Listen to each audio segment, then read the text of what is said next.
আসসালামু আলাইকুম প্রিয় ষষ্ঠ শ্রেণীর শিক্ষার্থীরা, আশা করি তোমরা ভালো আছো। নতুন আরো একটি ভিডিও টিউটোরিয়ালে তোমাদেরকে স্বাগতম। আজকের আলোচনার বিষয় দশম অধ্যায়। তোমরা অনুশীলনের অঙ্কতে শুরুতে দেখতে পারতেছো বাগানটির ঠিক মাঝ বরাবর আড়াআড়ি 1 মিটার একটি চওড়া রাস্তা আছে। এখানে বাগান দেখতে পারতেছি, আশা করি তোমরা বাগানটা দেখতে পারতেছো। বাগানটির দেখো করো ঠিক মাঝ বরাবর আড়াআড়ি ভাবে লক্ষ্য করো, এই 1 মিটার চওড়া রাস্তা আছে। এই পাশে দেখো, এই পাশে 1 মিটার, আর এই পাশে অর্থাৎ এই রাস্তাটা 1 মিটার, এর আর দুই পাশে রাস্তা দেওয়া আছে। বলছে এই বাগানটির পরিসীমা কত। তাহলে পরিসীমার জন্য আমার দৈর্ঘ্য দেওয়া আছে, প্রস্থ এখানে দেওয়া আছে। আশা করি তোমরা বুঝতে পারছো। আবার বলি, এখানে ভালো করে দেখো, এই বরাবর দৈর্ঘ্য দিয়ে দেওয়া আছে এবং এই বরাবর তোমার কি দেওয়া আছে, প্রস্থ দিয়ে দেওয়া আছে। তো এটা দৈর্ঘ্য আর এটা কি, প্রস্থ। আবার বলি, এটা দৈর্ঘ্য, এটা প্রস্থ।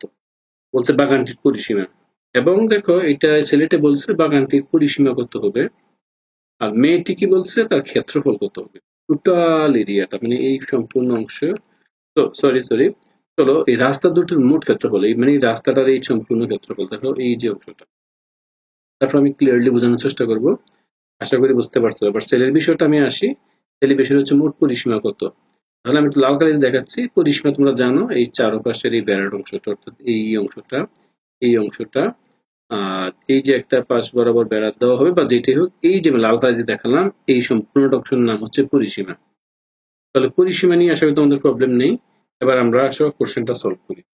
তো যদি প্রবলেম মনে করো, সেই ক্ষেত্রে কমেন্টস করবে, আমরা চেষ্টা করবো তোমাদেরকে আর ক্লিয়ারলি বোঝানোর জন্য। আর যদি বুঝো তাহলে তো অবশ্যই ভালো, থ্যাঙ্কস। তাহলে দেখো 1 নাম্বার চিত্রে কি বলে দেওয়া আছে।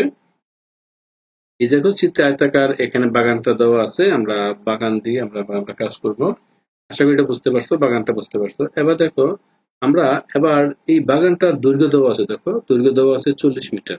আমরা অলরেডি এখানে স্ক্রিনে দেখিয়েছি, এটা হচ্ছে 40 মিটার। আশা করি বুঝতে পারছো, দৈর্ঘ্য দেওয়া আছে। তো এবার আমরা এটা নির্ণয় করব। আর কি দেওয়া আছে দেখো, প্রস্থ 30 মিটার, এই প্রস্থ 30 মিটার, দৈর্ঘ্য 40 মিটার। এই দুইটা আশা করি কথা বুঝতে পারছো। এই যে চিত্রটা দিয়ে দেওয়া আছে, চিত্রটা তোমার এই 40 মিটার দেওয়া ছিল, প্রস্থ 30 মিটার। এখন আমরা এটাকে পরিসীমা নির্ণয় করার জন্য, এবং একটা কোশ্চেন বলছে আমরা এটা লিখে ফেলি, যেহেতু তোমরা বুঝতেছো।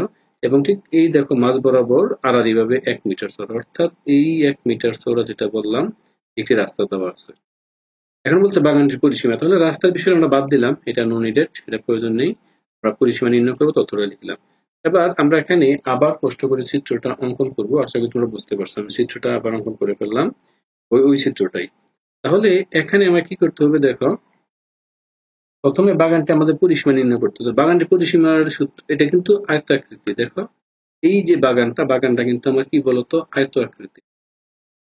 তাহলে এই আয়ত আকৃতি হলে আমরা আয়তাকৃতির যেই পরিসীমার সূত্র জানি, আমরা জানি 2 ইন্টু দৈর্ঘ্য যোগ প্রস্থ। আশা করি বুঝতে পারছো। আয়তাকৃতির পরিসীমাটা গেল, এবার আমরা লিখবো এই বাগানটির পরিসীমা। তাহলে আমরা বাগানটির পরিসীমার সূত্রটা লিখে ফেলি, যেহেতু এটা একটি আয়তাকৃতি, 2 ইন্টু দৈর্ঘ্য যোগ প্রস্থ। আশা করি এটা বুঝতে পারছো। তো এখানে আমি দৈর্ঘ্য তো বুঝতেই পারছো, আমরা এখানে পরিসীমাটা আগে নির্ণয় করে ফেলবো। তারপর দেখো এখানে পরিসীমার সূত্র 2 বসালাম, দৈর্ঘ্য আমার এখানে 40 মিটার দেওয়া আছে, 40 বসালাম, প্রস্থ দেওয়া আছে 30 মিটার, আমি 30 মিটার বসালাম। তারপর দেখো এটা বসানোর পর আমার যে মানটা হচ্ছে এখানে এই, তারপর এই 40 এবং 30 হয়ে আমরা এখানে এই 70। আশা করি বুঝতে পারছো। আর 2, তাহলে 70 কে যদি 2 দিয়ে আমি গুণ করি তাহলে কত হবে বলতো, হবে 140 মিটার। তাহলে আমরা বলতে পারি আমাদের বাগানটির পরিসীমার দৈর্ঘ্য হচ্ছে, অর্থাৎ বাগানটির পরিসীমা দৈর্ঘ্য আমার 140 মিটার। তোমরা আশা করি স্ক্রিন দেখতে পারতেছো। শিক্ষার্থীরা দেখো এখানে এবার দ্বিতীয় অংশটার জন্য আমরা যদি চলে আসি, এই মেয়েটির বিষয়ে আমরা লক্ষ্য করবো। তাহলে মেয়েটি কি বললো, চলো রাস্তা দুটোর মোট ক্ষেত্রফল। তাহলে রাস্তা কোন জায়গায় আছে বলতো, রাস্তা দেখো এই রাস্তা দুটোর মোট অংশ, এই অংশটা রাস্তা, দেখো এখানে ফুল দিয়ে সাজিয়ে রেখেছে। এতটুকু অংশ রাস্তা, আমি রাস্তাটাকে একটু আবদ্ধ করতেছি। আশা করি তোমরা এটা বুঝতে পারতেছো। রাস্তাটা আমি আবদ্ধ করলাম, এই পাশে রাস্তা আছে, এটা আসলে বুঝতে পারছো। এবং দেখো এই বড় বড় রাস্তা আছে, কিন্তু দেখো আমি এই রাস্তাটার তার ক্ষেত্রফল, এই টোটাল অংশটা ক্ষেত্রফল। তাহলে এখানে আমরা বলতে পারি দৈর্ঘ্য বরাবর আমি একবার গেলাম, প্রস্থ বরাবর আরেকবার, এইটা অংশ দুইবার করছি, অর্থাৎ এই একটা অংশ এখানে আমরা দুইবার আসছি। তাও তোমাদের সুবিধার্থে আমি একটু কালার করে দেখাচ্ছি, যে রাস্তাটা আমি একটু হলুদ কালার দিয়ে দেখাচ্ছি। দেখো এই রাস্তা, এই রাস্তা, এই রাস্তা, এই রাস্তা। দেখো প্রথম কিন্তু এই অংশতে রাস্তা পড়ে গেছে। আচ্ছা তোমাদেরকে এটা আবার দেখাচ্ছি, আশা করি বুঝতে পারবে। এটা দুইবার একই রাস্তা চলে গেছে। প্রথম দেখো এই বরাবর রাস্তা আছে, আশা করি বুঝতে পারছো। আবার এখানেও রাস্তা আছে, আশা করি এটা তোমরা দেখছো। এই বরাবর আছে, তারপরে এই পাশে রাস্তা আছে, আবার এই পাশে আছে। এইটা কিন্তু একবার কালার হয়েছে, আবার কিন্তু, অর্থাৎ আমি যদি ভিন্ন কালার দিয়ে দেখাই তাও তোমরা বুঝতে পারবে। আমি একটু নীল কালার দিয়ে দেখাচ্ছি। এই পাশের রাস্তা, এই পাশের রাস্তা। বাট এখানে কিন্তু আবার আমি নীল কালার দিতে পারি। বাট নীল কালার এখানে দেওয়া যাবে না, কারণ একবার দুইবার এই রাস্তাটা পড়েছে, মানে এটা কমন জায়গা পড়েছে। তাহলে আমরা বলছি এই রাস্তাটা ক্ষেত্রফল নির্ণয় করতে খুবই সহজ একটি অঙ্ক। আমরা আসো আমরা আগে দেখি বিষয়টা, এটা তো তোমরা বুঝতেই পারছো। এবার আমরা এই অংশটা আমাদের মতো করে, এই আমরা তো এটা পরিসীমা নির্ণয় করছি, এবার আমরা এখানে খ নাম্বার কোশ্চেনটা সলভ করবো। দেখো এখানে বলছে মোট রাস্তার অংশটা। তো আমি এখানে একটি এ দ্বারা অংশ নির্ধারিত করলাম, বিষয়টা বুঝে নিও। এই অংশটা আমি নির্ধারণ করে নিলাম এ, অর্থাৎ এই রাস্তাটা দুইটা অংশতে পড়েছে। অর্থাৎ দৈর্ঘ্য বরাবর, দেখো দৈর্ঘ্য বরাবর একটা রাস্তা নিলাম।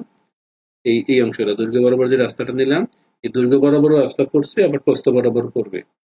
তাহলে আমি এখন আমার সুবিধা মতো এখানে অঙ্কটা আমি সলভ করে নেব। আশা করি তোমরা বিষয়টা বুঝবে। যদি কেউ মনে করো প্রবলেম, সেক্ষেত্রে তোমরা কমেন্টস করতে পারো। আমরা শুরুতে দেখো এই বাগানের, দেখো বাগানের মধ্যে দৈর্ঘ্য প্রস্থ বরাবর আড়াআড়ি ভাবে 1 মিটার ছোট রাস্তা আছে, অর্থাৎ এই চিহ্নিত অংশটা হচ্ছে 1 মিটার। এটা দৈর্ঘ্য বরাবর 1 মিটার, প্রস্থ বরাবর 1 মিটার। আমি এই চিহ্নিত অংশটা দেখালাম। তাহলে দৈর্ঘ্য বরাবর অবস্থিত রাস্তাটির ক্ষেত্রফল। তাহলে দৈর্ঘ্য বরাবর যেটা আছে এটা রাস্তার ক্ষেত্রফল। তার সাথে আমরা কি জানি, দৈর্ঘ্য বরাবর দেখো দৈর্ঘ্য হচ্ছে এটা, এই 40, বুঝতে পারছো। এবং এই যে তার রেঞ্জটা, এটা হচ্ছে 1 মিটার, আড়াআড়ি ভাবে 1 মিটার। তাহলে দৈর্ঘ্য বরাবর মাঝখানে আছে 1 মিটার, তাহলে এই অংশটা 1 মিটার। তাহলে দেখো দৈর্ঘ্য বরাবর হচ্ছে এটা। তাহলে এই দৈর্ঘ্যটা তো আমি আগে দেখালাম, দৈর্ঘ্য বরাবর এই অংশটা। আশা করি তোমরা এটা বুঝতে পারছো। এই যে অংশটা দেখো, এই যে অংশটা আমি আবার দেখালাম এই নীল কালি দিয়ে, এটা হচ্ছে দৈর্ঘ্য বরাবর। তো কালার দিয়ে তাও দেখাচ্ছি দৈর্ঘ্য বরাবর অংশটা, তোমরা যেন একেবারে খুব ভালোভাবে বুঝতে পারো। এই কালার দিয়ে আমি এটা দেখাচ্ছি। দেখো এই অংশটা হচ্ছে কি আমার দৈর্ঘ্য বরাবর, এই অংশটা সম্পূর্ণটা কি ছিল, দৈর্ঘ্য বরাবর। তো দৈর্ঘ্য বরাবর নিয়ে আশা করি কারো কোনো প্রবলেম নেই। তো দৈর্ঘ্য বরাবর নিয়ে আমরা এখন কাজটা সম্পন্ন করব। তাহলে দেখো দৈর্ঘ্য বরাবর অবস্থিত রাস্তাটির ক্ষেত্রফল কি হবে। তো দৈর্ঘ্য বরাবর যে অংশটা রাস্তাটির ক্ষেত্রফল কি হবে, আমরা এখন খুব সহজ এখান থেকে দেখিয়ে ফেলবো। তোমরা আশা করি বুঝতে পারছো দৈর্ঘ্য বরাবর নিলে কি হবে। কারণ দৈর্ঘ্য বরাবর আমরা রাস্তাটার ক্ষেত্রফল হচ্ছে রাস্তার দৈর্ঘ্য ইন্টু রাস্তার প্রস্থ। রাস্তার দৈর্ঘ্য হচ্ছে এখানে কত, 40, আর রাস্তার প্রস্থ হচ্ছে যেহেতু 1 মিটার, তো রাস্তা 1 মিটার। আশা করি বুঝতে পারছো। তাহলে দৈর্ঘ্য প্রস্থ আমরা লিখে ফেলবো। দৈর্ঘ্য মান হচ্ছে 40, প্রস্থ হচ্ছে 1 মিটার। আশা করি বুঝতে পারছো। এবং গুণ করলে 40 মিটার হয়। তাহলে রাস্তার দৈর্ঘ্য ছিল এখানে 40 মিটার, আর রাস্তার প্রস্থ হচ্ছে 1 মিটার। মোট হচ্ছে 40 একে 40, অর্থাৎ রাস্তাটির দৈর্ঘ্য বরাবর ক্ষেত্রফল এটা হচ্ছে 40 মিটার।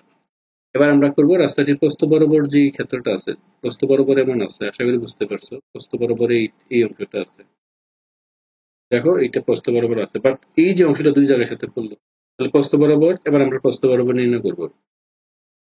প্রস্থ বরাবর যদি আমরা নির্ণয় করি তাহলে আমাদের মানটা কি থাকবে, দেখো রাস্তাটি প্রস্থ বরাবর, রাস্তাটির ক্ষেত্রফল কি। তো রাস্তাটি প্রস্থ বরাবর আমরা ক্ষেত্রফল এখন দেখাচ্ছি। দেখো এই 30 মিটার ইন্টু 1 মিটার, অর্থাৎ এই প্রস্থ বরাবর দেখো এই 30 মিটার, তার সাথে ইন্টু 1 মিটার। আশা করি বুঝতে পারছো। তাহলে 30-এর সাথে যদি আমি 1 গুণ করি তাহলে হলো 30 মিটার। তাহলে দেখো দৈর্ঘ্য বরাবর হচ্ছে 40 মিটার এবং প্রস্থ বরাবর হচ্ছে 30 মিটার, কারণ আমি এখানে স্পষ্ট দেখতে পারতেছি। কারণ এই সম্পূর্ণ প্রস্থ, এই দেখো কেন 1 মিটার হলো, দেখো এই রাস্তা এবং এই রাস্তা দুইটারই কিন্তু আমার এখানে মান দিয়ে দেওয়া আছে। আশা করি বুঝতে পারছো। আমি আবার দেখাচ্ছি, এটা কিন্তু আমার প্রস্থ বরাবর, এবং এই যে মান এটা হচ্ছে 1 মিটার, আর এই এখান থেকে এতটুকু, আশা করি বুঝতে পারছো।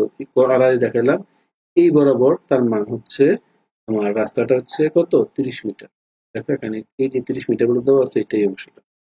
তাহলে আমরা এখান থেকে খুব সহজে, তাও তোমাদের সুবিধার্থে একটু কালার করে দেখাচ্ছি। দেখো এই যে অংশটা, তো কালার লাগবে না, তোমরা আসলে বুঝতে পারছো। এই অংশটা হচ্ছে প্রস্থ বরাবর।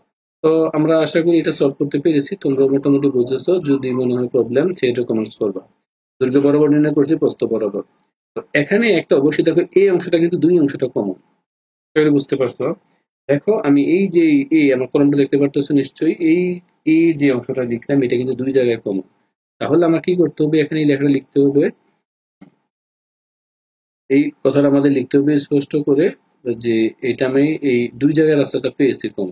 দেখো এই রাস্তাটা আমি পেয়েছি কয় জায়গায়, সুতরাং দুইটি মোট ক্ষেত্রফল হিসেবে বিবেচনা করছি এই অংশটা। তাহলে একটা অংশ বাদ দিতে হবে, একবার দৈর্ঘ্য বরাবর হিসাব করে ফেলেছি, দেখো দৈর্ঘ্য বরাবরও কিন্তু আমি হিসাব করে ফেলেছিলাম। প্রস্থ বরাবর কিন্তু আবারও এই প্রস্থ এতটুকু পর্যন্ত ঠিক আছে, এতটুকু ঠিক আছে, বাট এই অংশটা আমি দুইবার কাউন্ট করতে হয়েছে, এই কারণে একবার বিদায় করে দেবো, এটাই বলছে। সুতরাং রাস্তার, লক্ষ্য করো, রাস্তা দুইটির মোট ক্ষেত্রফল হিসাবে এ চিহ্নিত করছি, দুইবার অংশ রাস্তাটি, লক্ষ্য করো, রাস্তা দুইটির মোট ক্ষেত্রফল হিসাবে এ চিহ্নিত করছি। এখন এই এ চিহ্নিত অংশের ক্ষেত্রফল দৈর্ঘ্য ও প্রস্থ বরাবর রাস্তার ক্ষেত্রফলের সমষ্টি হতে বাদ দিতে হবে, কেননা এই অংশ আমার দুবার চলে আসছে। অর্থাৎ এখানে দৈর্ঘ্য তো একবার আসছে, দৈর্ঘ্য বরাবর হিসাব করছি, এখানেও 1 মিটার আসছে, প্রস্থ বরাবর হিসাব করছি, তাও 1 মিটার আসছে। কিন্তু আমার তো দুই পাশে হবে না, কারণ রাস্তা তো এটা একবার হিসাব করছি, এই কারণে আমরা একবার বাদ দেবো। তাহলে আগে আমরা এর অংশের ক্ষেত্রফল নির্ণয় করি। তাহলে এর অংশের ক্ষেত্রফল দেখো, একবার 1 মিটার আসছে, আরেকবার আর 1 মিটার আসছে। আশা করি এটা বুঝতে পারছো কেন এই বাদ দিতে হবে, কারণ দুইবার চলে আসছে। এবার আমরা এখান থেকে যে কাজটা করব, এখান থেকে আমরা এই একে একে গুণ করলে হচ্ছে 1, দেখো। এবার যে বিষয় হচ্ছে, তারপর সুতরাং রাস্তা দুইটির মোট ক্ষেত্রফল, রাস্তা দুইটির মোট ক্ষেত্রফল হবে, দেখো আমি এখানে এই রাস্তার দৈর্ঘ্য বরাবর ক্ষেত্রফল যোগ হচ্ছে আবার কি এই প্রস্থ বরাবর ক্ষেত্রফল মাইনাস এই অংশের ক্ষেত্রফল। ক্ষেত্রফল বুঝতে পারছো কি? অর্থাৎ আমি তোমাদের সুবিধার্থে এটা আরেকবার তোমাদের দেখাচ্ছি, দেখো রাস্তা দুটি ক্ষেত্রফল হবে এই দৈর্ঘ্য বরাবর ক্ষেত্রফল, বুঝতে পারছো? রাস্তা এই দৈর্ঘ্য বরাবর ক্ষেত্রফল নিলাম, এই দৈর্ঘ্য মানে হচ্ছে এই অংশ, এই বরাবর একটা ক্ষেত্রফল নিয়েছিলাম, তাও লাস্ট ফাইনাল একবার দেখাচ্ছি, এই বরাবর একটি ক্ষেত্রফল নিয়েছিলাম। আশা করি বুঝতে পারছো, এটা হচ্ছে এই অংশ দৈর্ঘ্য বরাবর রাস্তার ক্ষেত্রফল, আশা করি বুঝতে পারছো। এবার প্রস্থ বরাবর ক্ষেত্রফল নিয়েছি, এবার প্রস্থ বরাবর নিলাম, দেখো এই প্রস্থ বরাবর ক্ষেত্রফল, প্রস্থ বরাবর ক্ষেত্রফল, আশা করি বুঝতে পারছো। এই প্রস্থ কিন্তু আগে তো এই এর অংশটা কমন পড়ছে, এই কারণে আমরা দেখো এর অংশ দুইবার করছি বিধায় আমরা একবার এর অংশ ক্ষেত্রফলটা আমরা বিয়োগ করে দিলাম। তো বিয়োগ করে দিলে সিম্পলি একটি বিষয়, যে বিয়োগ করে দিলে আমার মানটা হয়ে যাবে, এখানে এই আগে ছিল রাস্তার ক্ষেত্রফল 30, এই 30 লিখলাম, তারপর সরি 40 লিখলাম, তারপর আছে 30 লিখলাম।